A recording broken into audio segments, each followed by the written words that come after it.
जळगाव शहर स्वच्छ झालंच पाहिजे, जळगाव शहर स्वच्छ झालंच पाहिजे, जळगाव शहर स्वच्छ झालंच पाहिजे, दुर्गंधी बंद झालीच पाहिजे, दुर्गंधी बंद झालीच पाहिजे, घंटा गाडी झालीच पाहिजे, घंटा गाडी झालीच पाहिजे, जळगाव शहर सुंदर झालंच पाहिजे, जळगाव शहर सुंदर झालंच पाहिजे.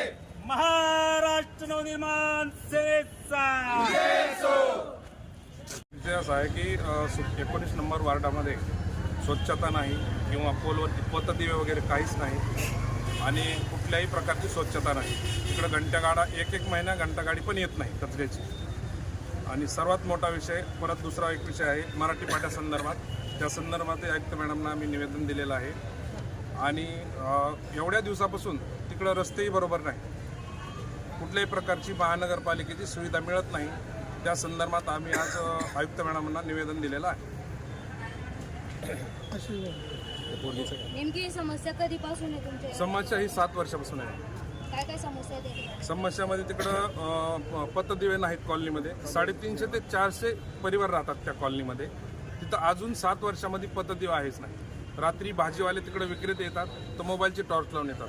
कुठल्याही महिलांना ही भाजी का घेतली आणि कशाबद्दल घेतली समजत नाही. तर घरात जाऊन उजेडात जर चिरली त्याच्यात आळ्या निघतात, काहीच माहिती पडत नाही आणि तोपर्यंत भाजीवाला निघून गेलेला असतो तेव्हा. ही समस्या आमची फक्त पतदिवे नसल्यामुळे राहते. ही सगळ्यात मोठी समस्या आहे की पतदिव्याची समस्या सोडून द्यावी ही आम्ही आयुक्त मॅडमना विनंती केलेली आहे. कोण आहे तिथले नगरसेवक? नगरसेवक श्री अण्णा बापसे साहेब आहे. ते कमीत कमी 10 वर्षापासून तिकडे नगरसेवक आहे, पण कुठलेही त्यांनी आजपर्यंत तिकडं काम केलेलं नाही. आमच्या असं निदर्शनास आलेलंच नाही. मी स्वतः तिकडचा रहिवासी आहे. काय आपलं नाव श्रीकृष्ण मेंगडे, शहर संघटक मनसे.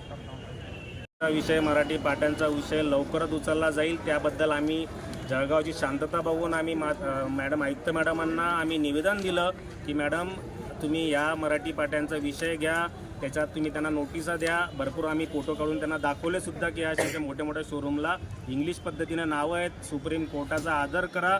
सुप्रीम कोर्टाचा जो आदेश आहे त्या आदेशानुसार त्याचं पालन प्रत्येकाने केलं गेलं पाहिजे. आपण महाराष्ट्रात राहतो, मराठी आहे, मराठीचा सन्मान मराठीचा आदर आपण प्रत्येकाने केलाच गेला पाहिजे. आणि मी त्या तुमच्या मीडियाद्वारे मी जळगाव शहरातल्या व्यापाऱ्यांना मी आव्हान करतो की लवकरात लवकर ज्यांच्या इंग्लिश पाट्या असतील त्यांनी पटकन मराठी करून घ्यावं, नाही तर तोडफोडसाठी तयार राहावं. जय हिंद, जय महाराष्ट्र.